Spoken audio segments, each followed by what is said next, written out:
ध्यानपूर्वक सुनौ साथीहरू। के तपाईले कहिले आफूलाई यो प्रश्न गर्नुभएको छ कि यदि तपाईको मन तपाईको अधीनमा भयो भने तपाई के गर्न सक्नुहुन्छ? के तपाईले कहिले अनुभव गर्नुभएको छ तपाईको जीवनमा सबैभन्दा ठुलो लडाई बाहिरी संसारसँग होइन, तपाईको मनसँग हो? बिहान उठ्न मन लाग्दैन, केही नयाँ सिक्न मन लाग्दैन, नराम्रो बानीहरू छोड्न मन लाग्दैन, रिस उठ्छ, मन भौतारिन्छ, काम गर्न मन लाग्दैन, अनि दिनको अन्त्यमा पछुतो हुन्छ कि आज पनि म आफैसँग हारेँ। कहिले सोच्नु भएको छ कि यस्तो किन हुन्छ? यो भिडियोमा हामी त्यही गहिराइमा पुग्नेछौँ जहाँबाट त्यो खेलको सम्पूर्ण सुरुवात हुन्छ। कुरा केवल बुझ्ने मात्र होइन, कुरा हो जान्ने, सत्य देख्ने र आफ्नो मनलाई सोध्ने। किनकि जसले आफ्नो मनलाई अधीनमा राख्न सक्छ उसले पुरै संसारलाई अधीनमा राख्न सक्छ। गौतम बुद्धले भन्नुभएको थियो, मन नै सबै कुरा हो, तिमी जे सोच्छौ तिमी त्यही बन्छौ। अब सोच्नुहोस्, यदि तपाईको मन बारम्बार सोचिरहन्छ कि म कमजोर छु, म सक्दिनँ, मेरो ध्यान लाग्दैन भने यो सोच बिस्तारै तपाईको जीवनमा सत्य बन्न जान्छ र त्यही हो मनको सबैभन्दा ठुलो खेल। मन तपाईले बनाएका बानीहरू, भावनाहरू र सम्झनाहरूको दास बन्छ र फेरि तपाईलाई पनि आफ्नो दास बनाइदिन्छ। मन एउटा बाँदर जस्तै हो जो हरेक समय उफ्रिरहेको हुन्छ। कहिले भविष्यको चिन्तामा उफ्रिरहेको हुन्छ, कहिले विगतको पछुतोमा उफ्रिरहेको हुन्छ। तपाईको साथ पनि यस्तै हुन्न र? तपाई केही गर्न बस्नुभयो अनि अचानक मनले कुनै पुरानो घटना सम्झाइदियो, कुनै पीडा सम्झाइदियो, कुनै गल्ती सम्झाइदियो, कुनै डर, अनि तपाई त्यही अड्कनुहुन्छ, केही गर्न सक्नुहुन्न। तपाईको शरीर त्यही छ तर मन कहाँ हुन्छ थाहा हुँदैन। अब सोच्नुहोस्, उही मन हो जसले तपाईलाई महान बनाउन सक्छ यदि तपाईले यसलाई बुझ्नुभयो भने, यसलाई दिशा दिनुभयो भने। किनभने मन आफैले के राम्रो के नराम्रो छुट्याउन सक्दैन। यो त तपाईले बारम्बार दोहोऱ्याएको कुरा नै सत्य ठान्छ। यदि तपाई दिनदिनै आफूलाई भन्नुहुन्छ म केही गर्न सक्दिनँ, मेरो ध्यान लाग्दैन, मेरो भाग्य नै खराब छ, तब मन त्यही कुरा दोहोऱ्याइदिन्छ, फेरि त्यही अनुसार तपाईसँग व्यवहार गर्छ र तपाईलाई त्यही भुमरीमा डुबाइदिन्छ। तर अब समय आएको छ, तपाई आफ्नो मनलाई चिन्नुहोस्, यससँग व्यवहार गर्नुहोस्, यसको चलाखी समात्नुहोस् र यसलाई आफ्नो अधीनमा राख्नुहोस्। मनोविज्ञान भन्छ हाम्रो 95% निर्णय हाम्रो अवचेतन मनबाट लिन्छ, अर्थात् हामी जे सोच्छौँ, जे महसुस गर्छौँ त्यसको ठुलो हिस्सा हामीलाई पनि थाहा हुँदैन, तर त्यही कुरा हाम्रो जीवनको दिशा निर्धारण गरेको हुन्छ। यदि तपाईले आफ्नो मनलाई ठिक प्रशिक्षण दिनु भएन भने त्यो तपाईलाई तपाईको इच्छा बिना त्यो ठाउँमा लैजान्छ जहाँ तपाईँ कहिल्यै जान चाहनुहुन्न। अब एउटा कुरा ध्यान दिएर सुन्नुहोस्, यदि तपाईको मन नै तपाईको नियन्त्रणमा छैन भने संसारको कुनै पनि लक्ष्य, कुनै पनि सम्बन्ध, कुनै पनि सफलता तपाईलाई सन्तोष दिन सक्दैन। किनभने त्यो सबै जिउनका लागि पहिले नै आवश्यकता थियो तपाईको मनको स्थिरता। आधुनिक विज्ञान पनि यही भन्छ, तपाई जसरी सोच्नुहुन्छ त्यसरी नै तपाई बन्न थाल्नुहुन्छ। जब तपाई बारम्बार नकारात्मक कुराहरू सोच्नुहुन्छ, तपाईको मस्तिष्क त्यही सोचको बानी पर्न थाल्छ र त्यो नै तपाईको पहिचान बन्न जान्छ। अब तपाई सोच्नुहोस्, के तपाई साँच्चीकै आफ्नो मनको मालिक हुनुहुन्छ कि तपाईको मनले तपाईलाई चलाइरहेको छ? यदि हो भने यो भिडियो सुरुदेखि अन्तिमसम्म हेर्नुहोस्। किनभने जबसम्म तपाई आफैले यो प्रश्न खोज्न सक्नुहुन्न तबसम्म हाम्रो बाहिरी ज्ञान, कुनै मोटिभेसनल, कुनै उपाय काम गर्दैन। यो भिडियोमा हामी तपाईको अघि त्यो रहस्य खोल्नेछौँ जसपछि तपाई बुझ्नुहुनेछ मनलाई जित्नु भन्नाले के बुझिन्छ र कसरी प्रत्येक मानिसले आफ्नो मनको शक्ति जागृत गर्न सक्छ र मनलाई अधीनमा लिन सक्छ। र याद राख्नुहोस्, मनलाई जित्नु कुनै एक दिनको काम होइन, यो निरन्तर एक अभ्यास हो, एक यात्रा हो, एक युद्ध हो जसलाई प्रत्येक दिन लड्नुपर्छ। तर यदि तपाई यो युद्ध बुझ्न सक्नुहुन्छ भने जित पक्कै तपाईको हुनेछ। यदि त्यसो हो भने आज यो भिडियो पुरै हेर्नुहोस्, किनभने जुन व्यक्तिसँग तपाई सबैभन्दा धेरै कुरा गर्नुहुन्छ त्यो अरू कोही होइन, तपाईको आफ्नै मन हो। र यही मनको कुराकानीले तपाईको भविष्य निर्धारण गरेको हुन्छ। हाम्रो मन जे सोच्छ हामी त्यही बन्छौँ। यो कुरा केवल मोटिभेसनल डायलग होइन, यो विज्ञानमा पनि भन्छ र ब्रह्म ज्ञानमा पनि भन्छ। मनलाई नियन्त्रण गर्ने पहिलो शक्तिशाली विधि हो सकारात्मक आत्मवार्ता, अर्थात् आफैसँग सकारात्मक कुरा गर्नु। यो केवल कुनै सामान्य बानी होइन, यो तपाईको आत्मसँग गरिएको एक सिधै संवाद हो। जब हामी हरेक दिन आफैसँग नकारात्मक कुरा गर्छौँ, जस्तै म कमजोर छु, सधैँ मसँगै यस्तो किन हुन्छ, मसँग कोही पनि आउँदैनन्, त्यसपछि हाम्रो अवचेतन मन त्यो कुरालाई सत्य ठान्छ, त्यही बानी बन्छ, त्यही सोच बन्छ र बिस्तारै त्यो हाम्रो भविष्य बन्न जान्छ। मनोविज्ञान भन्छ हाम्रो अवचेतन मन त्यो प्रत्येक कुरा रेकर्ड गर्छ जसलाई हामी बारम्बार आफैसँग दोहोऱ्याउँछौँ। त्यसैले यदि तपाईँ आफैसँग दिनदिनै भन्नुहुन्छ म हार्नेछु, तपाईँको सोच हारको नै बनिदिन्छ। तर यदि तपाईँ आफैसँग भन्नुहुन्छ म सक्छु, म सिक्न सक्छु, मलाई आफैमा विश्वास छ, तब तपाईँको दिमाग सफलताको दिशातर्फ काम गर्न थाल्छ। यो आत्मवार्ताको असर केवल तपाईँको आत्मविश्वासमा मात्रै पर्दैन, यसले तपाईँको शरीरमा ऊर्जा, तपाईँका निर्णयहरू र तपाईँको दृष्टिकोणसम्म परिवर्तन गरिदिन्छ। गौतम बुद्धले भन्नुभएको थियो, मन नै सबै कुरा हो, जस्तो तिमी सोच्छौ तिमी त्यस्तै बन्छौ। आजको विज्ञानले पनि यही कुरा मान्छ। पोजिटिभ सेल्फ टक हाम्रो न्युरोन्सलाई नयाँ बाटो बनाउन बाध्य बनाउँछ। अर्थात् तपाईँ आफैसँग राम्रो कुरा गर्न थाल्नुहुन्छ भने तपाईँको दिमागमा नयाँ न्युरोन्सहरूका लागि बाटो खुल्न थाल्छ।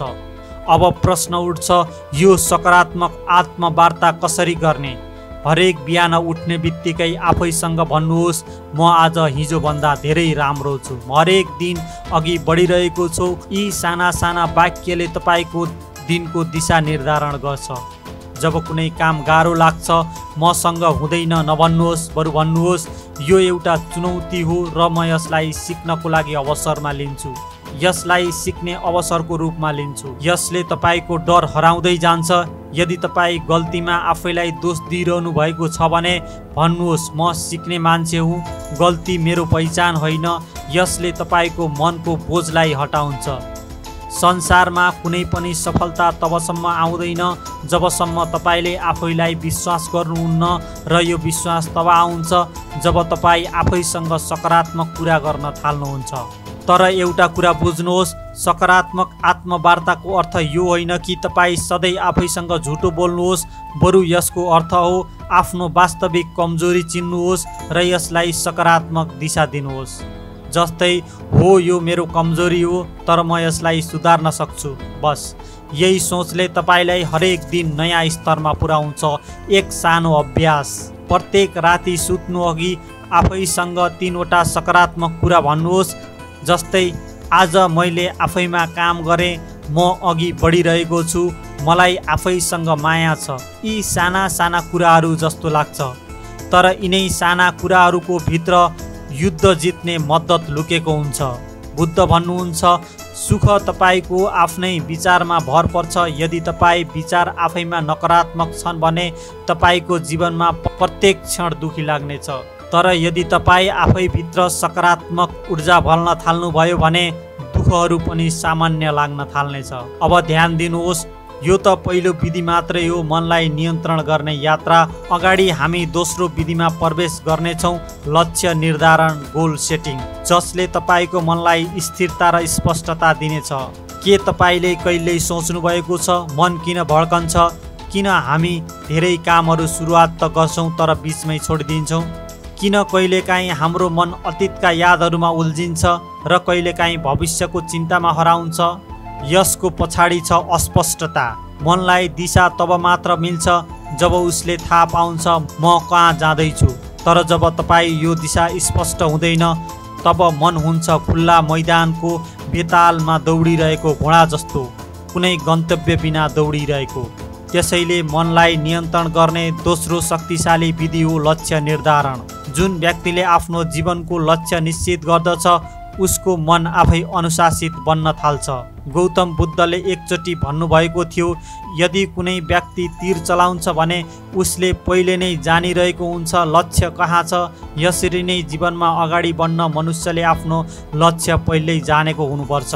यो कुरा केवल बुद्धको दर्शनमा होइन, आधुनिक मनोविज्ञानले पनि पूर्ण रूपमा मान्दछ। मनोवैज्ञानिकहरू भन्छन्, जब तपाईँ एकदम स्पष्ट लक्ष्य बनाउनुहुन्छ, तपाईँको मस्तिष्कमा एउटा केन्द्रबिन्दु तयार हुन्छ जसले तपाईँलाई योजनाबद्ध ढङ्गले सोच्न, काम गर्न अनि एकाग्रता ल्याउन प्रेरित गर्दछ। जस्तै जिपिएस बिना मोबाइलले तपाईँलाई बाटो देखाउन सक्दैन, त्यस्तै लक्ष्य बिना तपाईँको मन पनि तपाईँलाई कुनै ठाउँमा पुर्याउन सक्दैन वा तपाईँलाई त्यहाँ पुर्याइदिन्छ जहाँ तपाईँ जानै चाहनु भएको थिएन। यदि तपाईँ सोच्नुहुन्छ कि म लेखक बन्न चाहन्छु, अचानक तपाईँलाई पुस्तकहरू, लेख सम्बन्धी जानकारीहरू र अवसरहरू आफै देखिन थाल्छन्। यो कुनै जादु होइन, यो तपाईँको लक्ष्य दिमागको आपसी संवाद हो। अब प्रश्न उठ्छ, लक्ष्य कस्तो हुनुपर्छ? धेरैजसो मानिसहरू धेरै ठुलो लक्ष्य बनाउँछन्, तर ती लक्ष्यहरू अस्पष्ट हुन्छन् कि दिमागले तिनलाई बुझ्नै सक्दैन। उदाहरणको लागि, म सफल बन्न चाहन्छु, यो लक्ष्य होइन, यो त केवल चाहना मात्रै हो। तर यदि तपाईँ भन्नुहुन्छ म 6 महिनाभित्र एउटा किताब लेख्न चाहन्छु वा 1 वर्षभित्र सानो व्यवसाय सुरु गर्न चाहन्छु, यो तपाईँको मस्तिष्कको बुझ्ने किसिमको लक्ष्य हो। लक्ष्य केवल दिशा होइन, ऊर्जा पनि हो।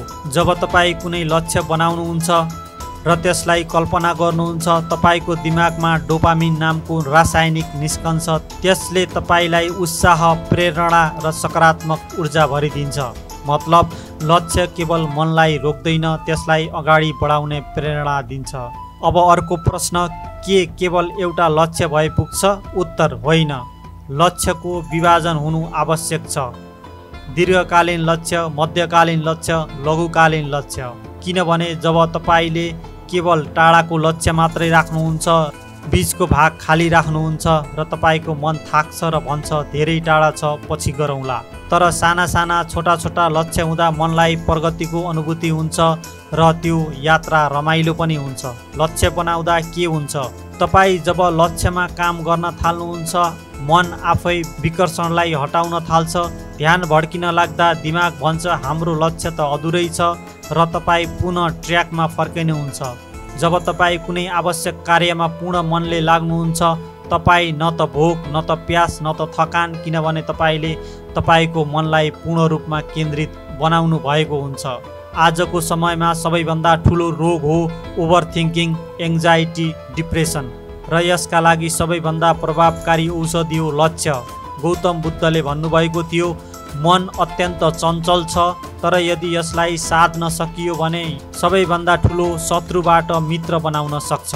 यसरी आत्मवार्ता र लक्ष्य निर्धारण, यी दुई विधिहरू मिलेर तपाईँको मनलाई भित्रबाट प्रशिक्षण दिन्छन्, नयाँ बाटोमा हिँड्न सिकाउँछन् जहाँ स्पष्टता, जागरुकता र उत्साह छ।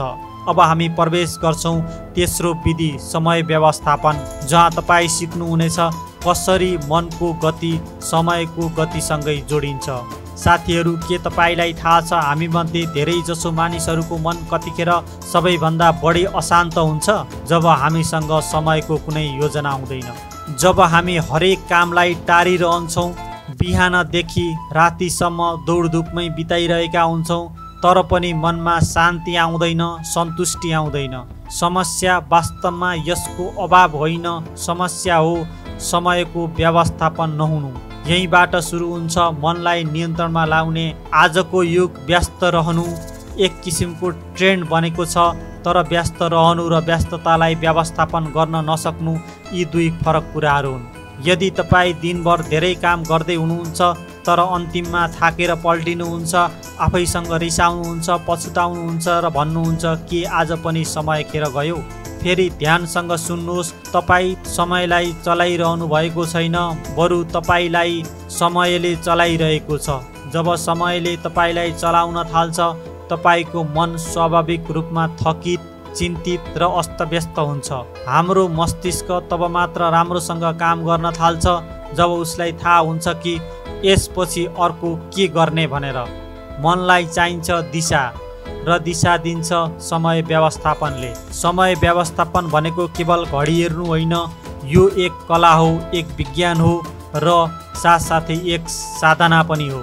यदि तपाईँले यसलाई साध्न सक्नुभयो भने तपाईँ केवल आफ्नो दिन होइन, आफ्नो जीवन, आफ्नो भाग्य र आफ्नो मनलाई पनि साध्न सक्नुहुन्छ। आधुनिक मनोविज्ञान भन्छ, जब तपाईँ आफ्नो दिनको योजना बनाउनुहुन्छ र त्यसलाई पालना गर्नुहुन्छ, दिमागमा डोपामिन निस्किन्छ।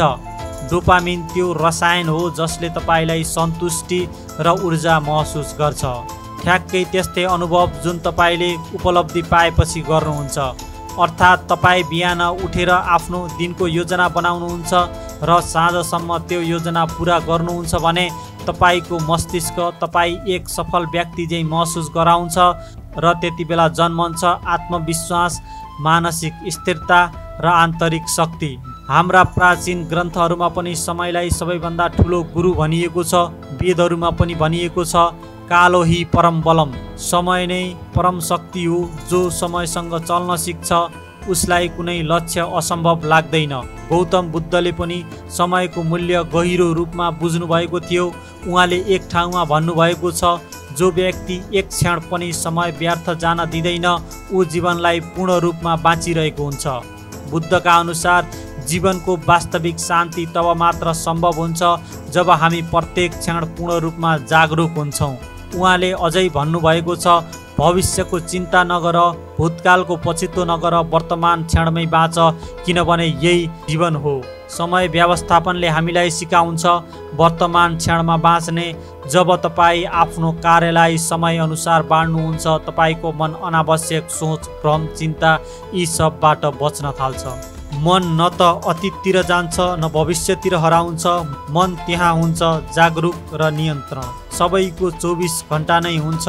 फरक केवल यति छ, कसैको त्यो समय कसरी प्रयोग गर्छ, कसैले समयअनुसार पालना गर्छ, कसैले टार्नमै समय गुमाउँछ। एक मनोवैज्ञानिक अनुसन्धानकर्ता भन्नुहुन्छ, जब कुनै व्यक्ति आफ्नो कामलाई ठिक समयमा बाँड्छ उसको निर्णय गर्ने क्षमता र आत्मविश्वास 35% सम्म बढ्छ। अब सोच्नुहोस्, यदि तपाईँ बिहान उठ्ने बित्तिकै सम्झनुहुन्छ आजको दिन मेरो हातमा छ, म यसलाई यसरी बाँच्न चाहन्छु कि साँझमा म सन्तुष्ट भएर सुत्न सकूँ, तपाईँको जीवन कति रूपान्तरण हुनेछ। मन अब बेकाबु जस्तो लाग्नेछ, विचारहरूको स्वर घट्दै जानेछ र एउटा गहिरो स्पष्टता जन्मिनेछ। समयको सम्मान गर्नु भनेको आफ्नो जीवनलाई सम्मान गर्नु हो र जब तपाईँ मनदेखि नै समयलाई मूल्य दिनुहुन्छ त्यो पनि तपाईँलाई सम्मान दिन थाल्छ। अब हामी पुनः लागिरहेका छौँ चौथो विधि ध्यान, जहाँ तपाईँ सिक्नुहुन्छ कसरी शान्ति, ऊर्जा र आत्मविश्वासको शक्ति एकैसाथ जगाउन सकिन्छ। साथीहरू, के तपाईँलाई थाहा छ, हामी सबैको भित्र एउटा शक्ति लुकेको हुन्छ जसले एकैचोटि जागरुकता प्राप्त गर्यो भने न कुनै डर टिक्न सक्छ, न कुनै चिन्ता, न कुनै भ्रम। तर दुर्भाग्य के छ भने आजको यो दौडधुप जीवनले हामीलाई त्यो शक्तिबाट टाढा पुर्याएको छ। मन एक भड्किरहेको हावा जस्तै हो, कहिले अतीतको पछितोमा भड्किरहन्छ, कहिले भविष्यको डरमा बगिरहन्छ। यही हो सबैभन्दा ठुलो कारण मानसिक अशान्तिको, निद्रा नलाग्ने समस्याको, एक्लोपनको र आत्मविश्वासको अभावको। आज हामी कुरा गर्छौँ त्यो विधिको जुन मनलाई नियन्त्रण गर्न 5 विधि मध्ये चौथो शक्तिशाली विधि हो ध्यान। ध्यान कुनै फेसन होइन, ध्यान कुनै वैदेशिक प्रवृत्ति होइन, ध्यान कुनै ट्रेन्ड होइन। ध्यान के हो? हाम्रो आत्माको ढोका हो जसबाट हामी आफैभित्र प्रवेश गर्न सक्छौँ, आफ्नो वास्तविक स्वरूप देख्न सक्छौँ। दिनको केवल केही मिनट ध्यान तपाईँको सम्पूर्ण जीवनको दिशा परिवर्तन गर्न सक्छ।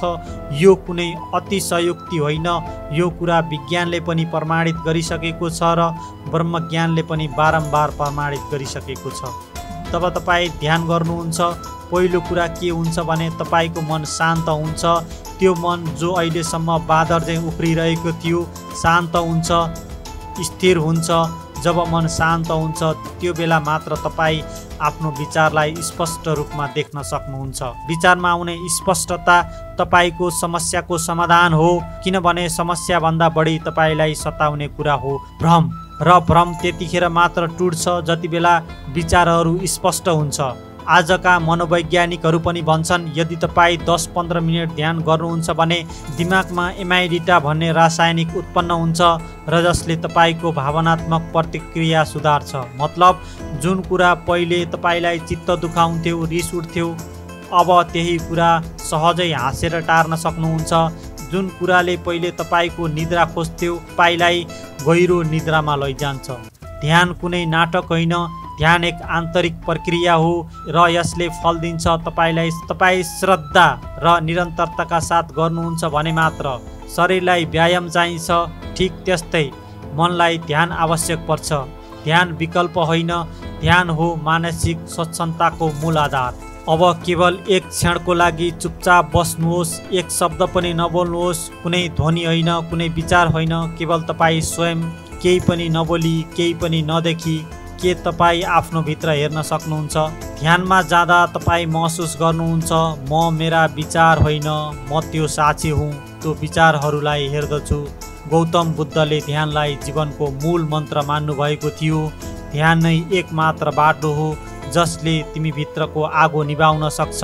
उहाँले वर्षौं मौन बसेर ध्यान गर्नुभयो, विचारलाई निरीक्षण गर्नुभयो र त्यही गहिराईबाट संसारलाई बताउनुभयो।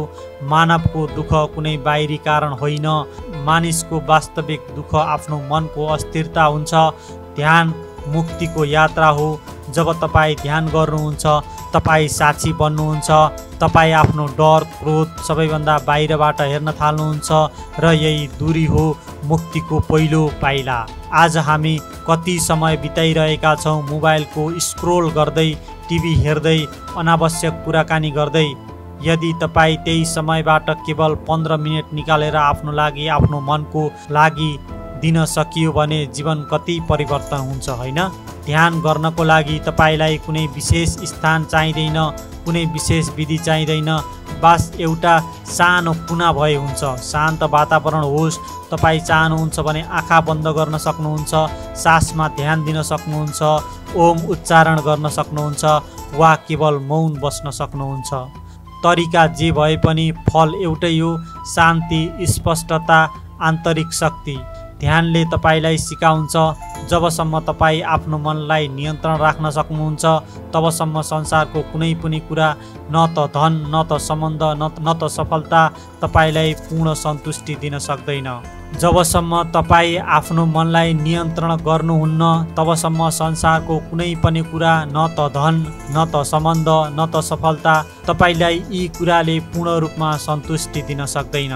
र अन्त्यमा सबैभन्दा महत्त्वपूर्ण कुरा, ध्यान कुनै एक दिनको अभ्यास होइन, यो हो एक निरन्तर यात्रा। जसरी तपाईँ यात्रामा अगाडि बढ्दै जानुहुन्छ तपाईँ आफैलाई चिन्न थाल्नुहुन्छ, तपाईँ बुझ्नुहुन्छ तपाईँ केवल शरीर होइन, केवल नाम होइन, केवल पहिचान होइन, तपाईँ शुद्ध चेतना हो, शुद्ध ऊर्जा हो। र जब यो बोध हुन्छ मनलाई नियन्त्रण गर्न कठिन लाग्दैन, तब डर हराउँछ, चिन्ता गायब हुन्छ र मनभित्रबाट आवाज आउँछ, अब तिमी मुक्त भयौ। अब हामी प्रवेश गर्दछौँ 5औं विधि शारीरिक व्यायाममा, जहाँ तपाईँ बुझ्नुहुनेछ मन र शरीरको गहिरो सम्बन्ध, कसरी शरीर सक्रियता मनको शान्तिमा परिणत हुन्छ। साथीहरू, जीवनको आपदापीले हामीलाई थकित बनाउँछ। जब सोचहरूको आवाज यति धेरै हुन्छ आफ्नो मनको आवाज सुन्न मुस्किल हुन्छ, तब हामी मानसिक शान्तिको खोजीमा भौतारिन थाल्छौँ। हरेक व्यक्तिको मनमा यही प्रश्न आउँछ, मनलाई कसरी नियन्त्रण गर्ने, यो बेचैनीबाट कसरी बाहिर आउने, आफ्नो जीवनलाई पूर्ण सन्तुष्टि कसरी बनाउने। आज हामी कुरा गर्छौँ त्यही खोजको अन्तिम, त्यो 5औं विधिको, जो देख्नमा सामान्य लाग्न सक्छ तर यसभित्र लुकेको छ असीम शक्ति। त्यो हो शारीरिक व्यायाम। अब तपाईँ सोच्नुहुनेछ के साँच्चीकै शारीरिक व्यायामले मन शान्त हुन्छ? आज यसबारे गहिरो कुरा गरौँ, शब्दमा होइन तर विज्ञान, प्राचीन ज्ञान र अनुभवका आधारमा। मन र शरीरको सम्बन्ध। हाम्रो मन शरीरको सम्बन्ध गहिरो हुन्छ। जब शरीरमा परिवर्तन हुन्छ त्यसको सिधा असर मनमा हुन्छ र जब मनमा केही चलिरहेको हुन्छ त्यसको असर शरीरले झेलिरहेको हुन्छ। त्यसैले यदि तपाईँ आफ्नो मनलाई नियन्त्रण गर्न चाहनुहुन्छ भने शरीरलाई बेवास्ता गर्न मिल्दैन। आधुनिक विज्ञान भन्छ जब तपाईँ व्यायाम गर्नुहुन्छ चाहे दौड्नुहोस्, चाहे तेज हिँड्नुहोस्, योग गर्नुहोस् वा खेल खेल्नुहोस्, तपाईको मस्तिष्कले एन्डोर्फिन्स उत्पादन गर्छ जसले फिल गुड हर्मोन उत्पादन गर्छ। यो रसायन तनाव घटाउँछ, मनलाई हलुका बनाउँछ र तपाईलाई आनन्दको अनुभूति गराउँछ। त्यसैले त जो व्यक्ति नियमित व्यायाम गर्छ उनीहरू मानसिक रूपमा स्थिर, शान्त र सकारात्मक हुन्छन्। प्राचीन ज्ञानको दृष्टिकोणले हेर्दा वेद र उपनिषद भन्दछ शरीर मध्यम खलु धर्म साधनम, अर्थात् शरीर नै धर्मको पहिलो साधन हो। जब शरीर स्वस्थ हुन्छ यो बेला मात्र मन अनुशासित हुन सक्छ र जीवनको लक्ष्य सम्भव बनाउन सक्छ।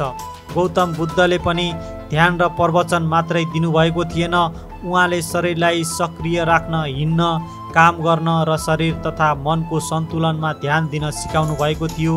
मध्य मार्ग यही हो। बुद्धको मुख्य शिक्षा न त शरीरलाई थकाइयोस् न त अत्याधिक आराम दियोस्, सन्तुलन नै साधना हो।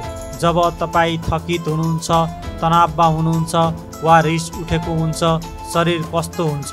सास तेज हुन्छ, मांसपेशीहरू खिचिन्छन्, निद्रा हराउँछ, पेट गडबड हुन्छ। यी सबै सङ्केतहरू हुन् मनमा केही ठिक भइरहेको छैन। तर जब तपाईँ व्यायाम गर्नुहुन्छ, गहिरो सास लिनुहुन्छ, शरीरमा ऊर्जा आउँछ, निद्रा सुध्रन्छ र मन हल्का हुन्छ। एक गहिरो पक्ष। व्यायामको एक गहिरो अर्थ छ। जब तपाईँ व्यायाम गर्नुहुन्छ तपाईँ शरीरसँग जोडिनुहुन्छ, तपाईँ वर्तमान क्षणमा हुनुहुन्छ। यही त हो ध्यानको मूल मन्त्र। जबसम्म तपाईँ शरीरमा उपस्थित हुनुहुन्छ तबसम्म मन पनि उपस्थित हुन्छ र जब तपाईँ दिनौँ व्यायाम गर्नुहुन्छ तपाईँको मन पनि सुस्त तपाईँको नियन्त्रणमा हुन्छ। व्यायाम भन्नाले केवल जिम जानु, वजन उठाउनु मात्रै होइन, यो त तपाईँको दिनचर्याको अभिन्न हिस्सा हो। बिहान यात्रा, सूर्य नमस्कार, योग, खेतमा काम गर्ने, यो सबै शारीरिक व्यायामहरू हुन्। सवाल के गर्ने भन्ने होइन, कति श्रद्धा र निरन्तरताका साथ गर्नुपर्छ भन्ने हो। जब तपाईँ शरीरलाई दैनिक रूपमा सुधार गर्नुहुन्छ, आजदेखि ध्यान गर्न सुरु गर्नुहोस्, श्वास प्रश्वासमा ध्यान दिनुहोस्, विचारहरूलाई हेर्नुहोस्, हरेक दिन आफैसँग भेट्नुहोस्, कुनै दिन, 2 दिन, 3 दिन, 1 हप्ता र तपाईँ आफै महसुस गर्नुहुनेछ एक विचारको स्वर घटिरहेको छ, मनमा शान्ति जन्मिरहेको छ, स्पष्टता आइसकेको छ, मनमा विजय भएको छ। जीवनको सबैभन्दा ठुलो विजय हो। यदि तपाईलाई यो भिडियो केवल केही सिक दियो, केही नयाँ जानकारी दियो, तपाईको मन छोयो, जीवनको दिशा देखायो भने कृपया लाइक गर्नुहोस्, शेयर गर्नुहोस् र हाम्रो युट्युब च्यानललाई सब्स्क्राइब गर्नुहोस्। हामी केवल भिडियो बनाउन चाहदैनौँ, हामी तपाईको जीवनमा एक सकारात्मक परिवर्तन ल्याउन चाहन्छौँ। शान्त रहनुहोस्, जागरुक रहनुहोस् र आफ्नो मनभित्रको शक्ति चिन्दै जानुहोस्।